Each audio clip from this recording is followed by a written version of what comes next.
In today's video, I'm going to teach you how to check the block list on LinkedIn. If you ever want to review the people you've blocked on LinkedIn, the good news is that it only takes a few clicks. This can be useful if you want to confirm whether someone is currently blocked or if you simply want to manage your privacy settings more carefully. To begin, open LinkedIn and make sure you're on the main feed page. This is the home screen you typically see after signing in, where posts, updates, and network activity appear. Starting from the feed makes it easy to follow the same path no matter what type of account you have. Once you're on the feed, look toward the top of the page and click on the Me icon. This is the menu connected to your profile, and it gives you access to account-related options, settings, and personal preferences. If you're using a desktop browser, it's usually located in the top navigation bar.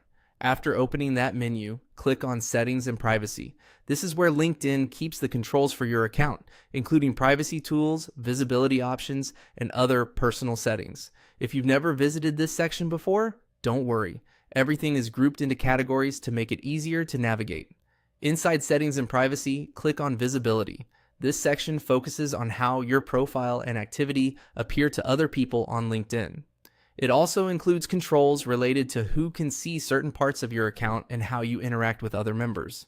From there, find and click on Blocked Members. This is the area where LinkedIn shows the list of accounts you have blocked. Once you open it, you'll be able to check your block list and review the members currently on it. If your goal is simply to view the list, that's all you need to do. Just remember that blocking on LinkedIn affects how you and the other person can interact on the platform, so it's a good idea to review this list carefully before making any changes. And that's how to check the block list on LinkedIn. As a quick tip, if you don't immediately see the option you need, take a moment to scroll within the settings page since some items may appear farther down depending on your screen size or device. Thanks for watching, and I'll see you in the next video.